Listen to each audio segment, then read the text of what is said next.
Meus queridos, continuando a jornada de entender, de estudar um pouco da história dos discípulos de Jesus. Hoje nós vamos estudar sobre Natanael, que é o mesmo Bartolomeu. Né? O seu chamado se encontra em João, capítulo 1, versículo 47. Bartolomeu ou Natanael são a mesma pessoa. São chamados por um desses dois nomes nos evangelhos. Bartolomeu acompanhou Filipe até o Senhor Jesus. Jesus disse, no capítulo 14, no versículo 7, vejam, aí está um israelita, que não há falsidade. Ele não perguntou como me conhece. Jesus disse, antes que Filipe o chamasse, quando você estava debaixo da figueira, eu o vi. Natanael o reconheceu. Rabi, tu és o Filho de Deus. Tu és o Rei de Israel. Veja que Jesus, ele reconhece em Bartolomeu, né, aquele que verdadeiramente o segue, aquele que verdadeiramente o reconhece. Ele enxerga nele um discípulo. Mas o importante é que Bartolomeu reconhece em Jesus também o Senhor. Bartolomeu fez conhecida a pergunta, pode sair alguma coisa de boa de Nazaré? Em João capítulo 1, versículo 46, Jesus lhe prometeu que ele iria ver o reino, o céu aberto, e os anjos de Deus subindo e descendo sobre o Filho do Homem. Essa é uma questão importante sobre relatos sobre Natanael, ou Bartolomeu, como queira. Mais tarde, ele também é mencionado na companhia dos apóstolos, na reunião da igreja em Jerusalém, em Atos capítulo 1, versículo 13. Além dessas referências, nada mais é dito sobre a história de Bartolomeu no Novo Testamento. E algumas coisas que nós temos sobre Bartolomeu, nós encontramos em evangelhos apócrifos, ou seja, fora do cânon bíblico. Bartolomeu também foi um dos 12 discípulos de Jesus. Ele assim é descrito nos evangelhos de João, de Mateus, de Marcos e de Lucas, ou seja, nos 4 evangelhos, mas também no livro de Atos dos Apóstolos ele é citado. Bartolomeu, ele nasceu em Caná da Galileia, uma pequena aldeia a 14 quilômetros de Nazaré. Ele era filho de um agricultor chamado Tolmai. E depois do Pentecostes, Bartolomeu foi pregar as boas novas do Evangelho. Ou seja, ele cumpriu a missão que os outros discípulos também cumpriram, né? Depois do derramamento, daquela experiência maravilhosa, do derramamento do Espírito Santo, ali no Pentecostes. Encerradas essas narrativas dos evangelhos históricos, entram as narrativas, como eu disse, dos evangelhos apócrifos, isto é, das antigas tradições da igreja sobre os discípulos de Jesus, e aqui, em especial, sobre Bartolomeu, e a mais conhecida da Armênia, que conta que Bartolomeu foi evangelizar as regiões da Índia, Armênia Menor e da Mesopotâmia. Superou dificuldades incríveis. E é importante, meus queridos, como a dificuldade de idioma, a dificuldade da cultura. Converteu muitas pessoas e várias cidades foram convertidas à fé de Cristo Jesus, pregando segundo o Evangelho de São Mateus. Foi na Armênia, depois de converter o rei Polímio, a esposa e mais 12 cidades, que ele teria sofrido martírio, motivado pela inveja dos sacerdotes pagãos, os quais insuflaram Astiages, irmãos do rei, e conseguiram uma ordem para matar o apóstolo Bartolomeu.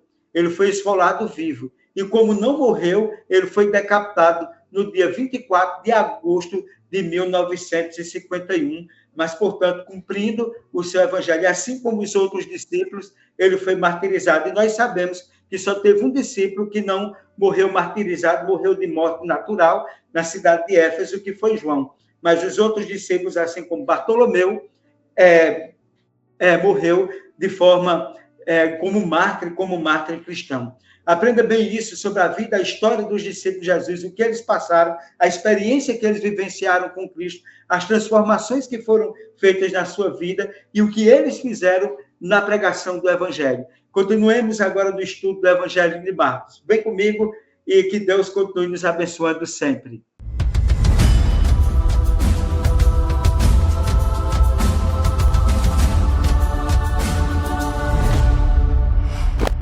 Um feliz sábado, meus queridos amigos, minhas queridas amigas.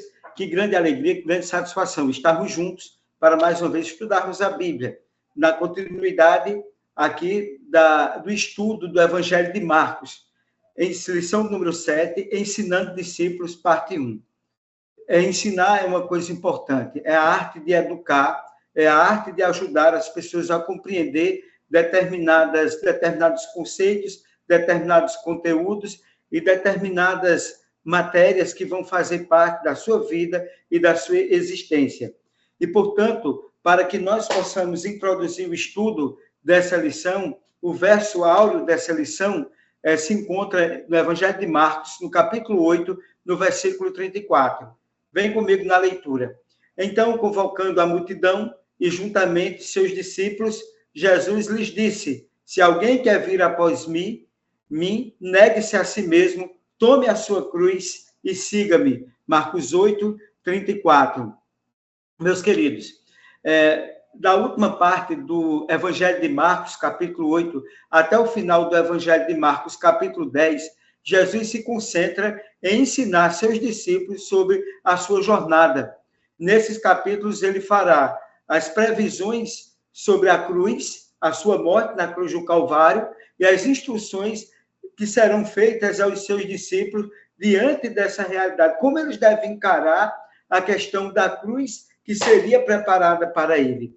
Assim como seus ensinamentos desafiaram os 12 discípulos há 2.000 anos atrás, eles ainda ajudam-nos a nos desafiar a enfrentar, né, aquilo que os discípulos de Jesus enfrentaram há 2.000 anos atrás. E somos encorajados a seguir a Jesus, em continuar crendo, em continuar confiando que aquilo que foi ensinado a eles, que também é ensinado a nós, possa nos ajudar a nos prepararmos e prepararmos pessoas para essa realidade que agora está por vir, que é o segundo advento de Cristo. E no primeiro tópico da lição, vendo claramente a cura do cego de Betesda, né? Esse acontecimento foi algo incomum. Jesus fez a cura em um processo que foi realizado em 2 etapas, onde nos outros milagres analisados de Jesus, Jesus sempre fez o milagre em uma etapa só. E nesse contexto, né, o motivo que Jesus fez, ele é importante para que nós pudéssemos compreender uma realidade. O motivo era para comparar a situação do cego à situação dos discípulos. Veja que perspicácia essa análise do Evangelho de Marcos com relação a essa questão da cura do cego de Betesda. E ali no capítulo 8 do Evangelho de Marcos, eu gostaria de ler com vocês, capítulo 8, versículo, no final ali, versículo 22 em diante, até o 26. Então chegaram a Betsaida, e lhes trouxeram um cego, rogando-lhes que o tocasse. Jesus, tomando o cego pela mão, levou-o para fora da aldeia, aplicando-lhe saliva aos olhos, impondo-lhes as mãos, perguntou-lhes: vês alguma coisa? Esse, recobrando a vista, respondeu: vejo os homens, porque como árvore os vejo andando. Então, novamente, lhes pôs as mãos nos olhos, e ele, passando a ver claramente, ficou restabelecido, e tudo distinguia de modo perfeito. E mandou-lhe Jesus embora para casa, recomendando-lhes: não entres na aldeia. O que é que Jesus ele quer ensinar aqui nesse texto, considerando que Jesus o faz em 2 etapas, o milagre com relação a esse cego? Jesus está fazendo uma comparação aqui, né? O cego começa sem conseguir perceber a realidade, né? Ele vê as pessoas, mas ele vê, só para a gente entender, com uma visão embaçada. Esse é um ponto. Jesus faz uma pergunta após o primeiro contato: vês alguma coisa? Né? E então ele vai, né? Ele vai e responde, né? Dizendo que vê de forma embaçada. Depois, o milagre é completo. Jesus o toca uma outra vez e ele percebe a realidade em sua volta totalmente completa, né? Houve uma cura completa. O que é que estava em essência com essa questão que Jesus queria ensinar? aos seus discípulos e também quer ensinar a todos nós. No começo dos capítulos, os discípulos começaram sem perceber a realidade messiânica, como aquele homem, de início, quando Jesus o toca da primeira vez, ele não percebe, ele não consegue enxergar, vem passado. Os discípulos também não conseguiam enxergar claramente o ministério de Jesus, ao que ele seria conduzido, eles não conseguiam enxergar ainda. Após a segunda multiplicação dos pães, Jesus pergunta aos discípulos: ainda não compreendeis? Então, foi exatamente aí o ponto. Pedro percebe a realidade de quem Jesus era realmente e diz: tu és o Cristo, o Filho do Deus vivo. Nesse contexto, tanto a cura do cego de Betesda como o aprendizado dos discípulos era um processo de revelação gradual para a luz completa. Nem todos conseguem enxergar a realidade da verdade revelada por Cristo de início na sua totalidade. Ela vai paulatinamente sendo compreendida na vida das pessoas. Há pessoas que sim, compreendem logo de início, mas outras têm uma demora. Assim como o milagre do homem foi feito em 2 etapas, às vezes as pessoas se demoram um pouco para enxergar determinadas realidades, principalmente aquela realidade que estaria voltada para a compreensão dos discípulos sobre a cruz. Eu poderia dizer, né, que esse era um processo de revelação gradual para a luz completa. E nós vamos recebendo essa revelação completa até que Jesus, através do Espírito Santo, nos dará o discernimento necessário. Segundo tópico da lição, o custo do discipulado. Seguir a Jesus, nós sabemos que envolve sacrifício. Os discípulos, ao reconhecer Jesus como Messias, foram confrontados com a realidade da missão. Da missão. E qual era essa realidade? Sofrimento, rejeição e morte. A missão de Jesus, em Marcos capítulo 8, verso 31, diz o seguinte: então começou ele a ensinar-lhes que era necessário que o Filho do Homem sofresse muitas coisas, fosse rejeitado pelos anciões, pelos principais sacerdotes, pelos escribas, fosse morto, e que depois de 3 dias ressuscitasse. O que Jesus ele revelou aqui? Jesus revelou que seu caminho incluía sofrimento, desafiando as expectativas dos discípulos. Esse é o primeiro coisa, a missão de Jesus. E o outro do verso 34 ao verso 38, que diz o seguinte, do mesmo capítulo aí, 38. Aqui na minha Bíblia, assim eu leio. Então, convocando a multidão, e juntamente com seus discípulos, disse: se alguém quer vir após mim, negue-se a si mesmo, tome a sua cruz e siga-me. Quem quiser, pois, salvar a sua vida, perdê-la-á. E quem perder a vida por causa de mim, do evangelho, salvá-la-á. Que proveita ao homem ganhar o mundo inteiro e perder a sua alma. Que daria um homem em troca de sua alma? Porque qualquer que nesta geração adúltera e pecadora se envergonhar de mim e das minhas palavras, também o Filho do Homem se envergonhará dele, quando vier na glória com seu Pai e com os santos anjos. Lido até o verso 38. Então, o chamado ao sacrifício. O que é claro aqui? Quem quiser vir após mim, negue-se a si mesmo, tome a sua cruz e siga-me. Tomar a cruz de Cristo e segui-lo é o verdadeiro caminho para encontrar o verdadeiro sentido real da vida, da existência. Então, é isso que nós precisamos. A missão de Jesus incluía sofrimento, incluía... não estava no contexto da expectativa dos discípulos, porque os discípulos esperavam um Jesus humano, carnal, que ele era, mas com uma diferença, que ele fosse o libertador do Império Romano, porque essa era a expectativa naquele contexto. Cristo, ele frustra as expectativas para mostrar-lhes a real missão dele aqui nesse mundo. E ele coloca muito bem isso, que alguém quer vir após mim, negue-se a si mesmo, toma a sua cruz e siga-me. Esse era o verdadeiro papel do discípulo, compreender o verdadeiro chamado e o custo do discipulado. E nós precisamos entender também que a nossa vida como discípulos modernos de Jesus inclui renúncia, inclui aprovação, inclui mudança de perspectiva, mudança de visão de mundo, a ressignificação da vida, dos sonhos e da existência. Terceiro tópico da lição, né, o monte e a multidão.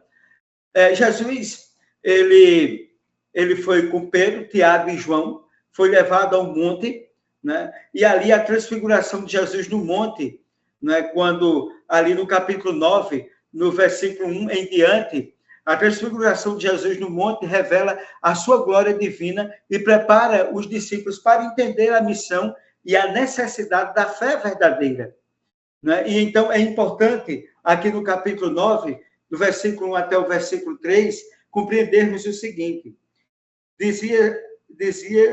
dizia-lhes ainda, em verdade vos afirmo, dos que aqui se encontram, alguns há que de maneira nenhuma passarão pela morte, até que vejam ter chegado com poder o reino de Deus. A transfiguração no verso 2. 6 dias depois, tomou consigo Pedro, Tiago e João e levou-os a sós, à parte a um alto monte, e transfigurou-se diante deles. E as suas vestes tornaram-se resplandecentes e sobremodo branca, como nenhum lavadeiro na terra poderia alvejar. E apareceu-lhes Elias e Moisés, estavam falando com Jesus. Então Pedro, tomando a palavra, disse: Mestre, bom é estarmos aqui, e que façamos 3 tendas. Uma será tua, outra para Moisés e outra para Elias, pois não sabia o que dizer, pois estavam eles aterrados. A seguir veio uma nuvem que os envolveu, e dela uma voz dizia: Esse é o meu filho amado, a ele ouvi. E de relance, olhando ao redor, a ninguém mais viram com ele, senão Jesus. O que é que nós podemos entender na leitura que nós podemos ver aqui, na sequência também da leitura? Notai bem, a revelação do reino de Deus. Jesus revela, nesse momento, na transfiguração, ele revela o seu poder celestial, né? E é confirmado ali, na presença de Deus ali no monte da transfiguração. A conversa com Moisés e Elias. O assunto era a morte de Jesus, que estava ali evidente que precisaria ser compreendida para que, assim, os discípulos pudessem entender o verdadeiro significado do ministério de Jesus.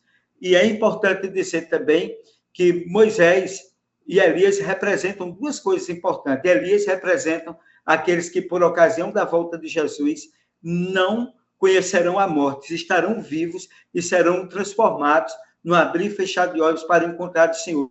Eles não passarão pela experiência da morte.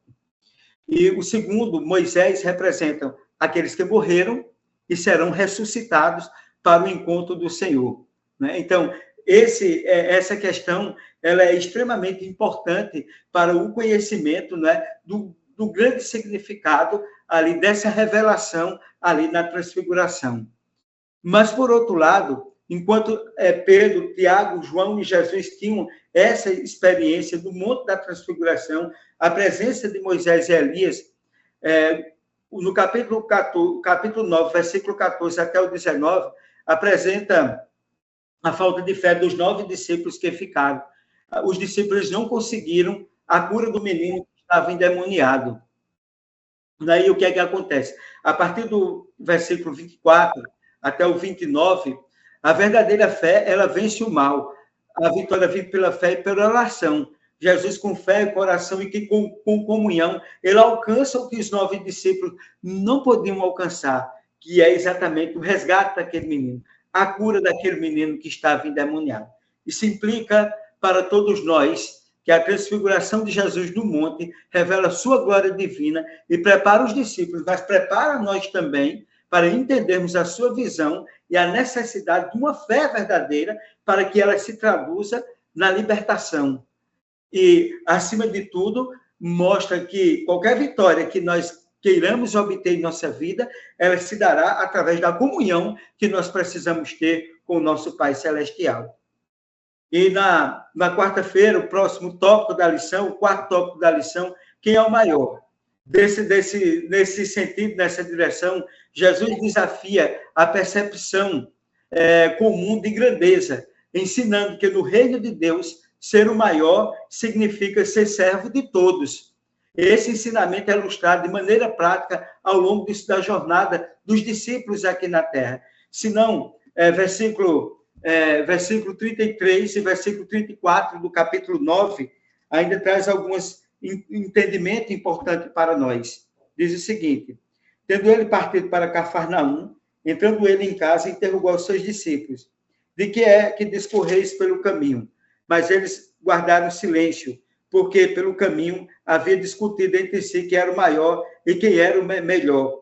E eles, assentando, chamou os 12 e lhes disse: se alguém quer ser o primeiro, seja o último servo de todos. E trazendo uma criança, colocou-o no meio deles, e tomando-as no braço, disse-lhes: qualquer que receber uma criança, tal como esta, em meu nome, a mim me recebe. E qualquer que a mim me recebe, não recebe a mim, mas ao que me enviou. Então, meus queridos, é uma das histórias mais impressionantes e conhecidas de Jesus. Né? Jesus desafia a percepção comum de grandeza, ensinando a seus discípulos que, no seu reino, ser maior significa ser servo de todos. Ser maior não significa poder, influência, estatura, não. Ser maior, ele tem uma implicância de servir. Jesus, ele ser o maior de todos, Criador, com o Pai e com o Espírito Santo do céu e da terra, e tudo quanto neles há, ele não veio para ser servido, ele veio para servir.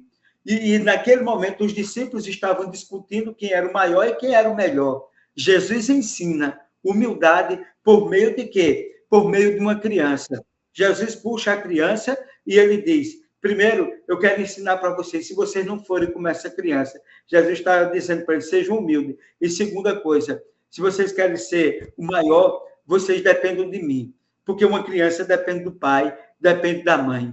Né? Então, esse sentido é extremamente importante para que nós possamos compreender quem é o maior e quem é o melhor no reino de Deus. E, nesse contexto, Jesus começa a predizer sua traição e a sua ressurreição. Jesus prediz a sua morte e a sua ressurreição. Jesus ensina que o maior é aquele que serve. Para que nós possamos compreender a importância, o significado da sua morte, ele está nos dando exemplo que ele veio para servir e não para ser servido. Outra coisa, Jesus ensina a importância dos pequeninos, a humildade e a dependência. Se nós não formos humildes e se nós não dependermos dele, não é possível entrar no reino dos céus. Não é por nossas forças, não é por nosso intelecto, nosso conhecimento, não é pelos nossos bens, não é pela grandeza material, política, ou mesmo econômica ou social que nós seremos vitoriosos, mas é através da dependência dele, por aquilo que ele fez, por aquilo que ele faz e por aquilo que ele fará em nossa vida. E, meus queridos, o último tópico da lição, o homem saudável no inferno. É importante esse tópico aqui, porque ele aparentemente ele está mudando. Nós vamos encontrar uma figura de linguagem chamada hipérbole, para vocês entenderem melhor, o exagero. À primeira vista, essa coletânea de textos aqui, do capítulo 9, a partir do versículo 42, esse texto parece uma coleção de diferentes ensinos de Jesus reunidos, mas que não tem conexão. No entanto, um olhar atento revela que cada ensino sucessivo tem ligação com o anterior. Se não, vejamos a leitura aqui no capítulo 9, não cai bem, capítulo 9, verso 42, leio aqui na minha Bíblia, verso 42, em diante diz o seguinte: e quem fizer tropeçar um desses pequeninos crentes, menor lhes cura que se lhes pendurasse no pescoço uma grande pedra de moinho e fosse lançado no mar. E se a tua mão te faz tropeçar, corta, porque é melhor entrares maneta na vida do que, tendo as duas mãos, eles para o inferno, para o fogo inextinguível, onde não lhes morre o verme, nem o fogo se apaga. E se teu pé te faz tropeçar, corta-o. E é melhor entrares na vida aleijado do que tendo os dois pés e serem lançados no inferno, onde não lhes morre o verme, nem o fogo se apaga. E se um dos teus olhos te faz tropeçar, arranca-o, porque é melhor entrares no reino de Deus com um só dos teus olhos, do que tendo os dois seres lançados no inferno, onde não lhe morre o verme, nem o fogo se apaga. Aí depois, verso 49 e 50, porque cada um será salgado com fogo. Bom é o sal, mas se o sal vier a se tornar insípido, como lhes restaurar o sabor? Tende sal em vós mesmos, e paz uns com os outros. Meus queridos, isso parece um exagero muito grande, arrancar os olhos, arrancar a mão, né? Enfim, né? Esse exagero do sal também. O que é que isso implica para nós, o que nós chamamos de hipérbole? Primeiro, exagero, seja jogado ao mar, né? É uma ênfase no zelo e na responsabilidade. Quando nós temos zelo e responsabilidade, é como se o Senhor estivesse brincando, né? É melhor, em outras palavras, ele está falando do reino de Deus, entendeu? O homem saudável, né? Ele vai preservar determinadas coisas. A sua vida tem um valor muito grande para Deus. Eu só queria voltar ali aqui, no versículo 42, e quem fizer tropeçar um desses pequenos crentes, melhor ele seria pendurado no pescoço, uma grande pedra de moinho, e fosse lançado no mar. Então, o que é que ele está querendo dizer aqui? A ênfase no zelo e na responsabilidade por aquilo que nós temos, por aquilo que nós aprendemos, porque a nossa vida tem um valor muito grande. Se você não preserva a sua vida, era melhor que nem tivesse nascido, vamos assim dizer, é melhor que nem tivesse existido. Então, ele está exagerando para mostrar o valor da sua vida, o zelo que você tem, a responsabilidade que você tem com a sua vida. Agora, outra coisa, ele fala sobre amputação, né? O exagero do corpo mutilado, a ênfase na gravidade e a gravidade do pecado. O que o pecado ele pode trazer na sua vida, na sua existência, na vida que foi um presente de Deus, né? Então, é melhor você perder um braço, ele fala exageradamente aqui, né, do que você perder a sua salvação. E, por fim, o exagero, o sal sem sabor, a ênfase na relevância e propósito pelo qual a vida nos foi dada, a salvação que está ao nosso alcance. Ou seja, esses exageros, essas hipérboles usadas por Jesus, podem sublinhar a gravidade do pecado e a responsabilidade dos líderes espirituais. Ele usa figuras de linguagem extremas para provar reflexões profundas sobre a pureza espiritual e a importância de evitar o pecado e o cuidado com a vida, que Deus é o doador, que Deus é o criador e que Deus é o mantenedor. Nesse sentido, esses ensinamentos de Jesus, eles nos levam a crer e a entender a importância do seu advento, o preparo que nós devemos ter para aquilo que significa a sua morte e o cuidado que nós devemos ter, né, em receber o sacrifício de Jesus Cristo, para que assim venhamos nos preparar para o seu segundo advento. O cuidado que nós devemos ter na ênfase final da lição aqui, onde nos mostra a responsabilidade espiritual que nós temos com a nossa vida, com o nosso corpo e com a nossa salvação. Sendo assim, meus queridos, nós agradecemos mais uma vez você nos acompanhar.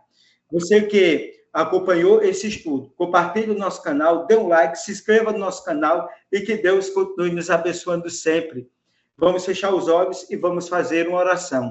Senhor Deus, Pai de amor, de bondade e de misericórdia, te agradeço porque de uma maneira maravilhosa, de uma maneira extraordinária, tu nos formaste, tu nos criaste, tu nos deste a vida. E dela, Senhor, que nós possamos cuidar e que nós possamos fazer escolhas que venham a te agradar, escolhas que venham nos fazer ser pessoas que ressignifiquem a vida e, acima de tudo, Senhor, possam honrar o nosso corpo, honrar a nossa vida com aquilo que tu nos deste, que é a salvação. Que possamos escolher a salvação, que possamos escolher a vida, para que nós não venhamos perder aquilo que de mais precioso tu separaste para cada um de nós. Abençoe os teus filhos que aqui nos acompanharam, em nome de Jesus. Amém. Agradeço a cada um por participar mais uma vez da recapitulação, voltando a dizer, dê um like, compartilhe o nosso canal, se inscreva no nosso canal, Deus abençoe tua casa, tua vida, teu trabalho e a tua saúde, no nome de Jesus. Amém. E até o próximo sábado, se Deus assim o permitir.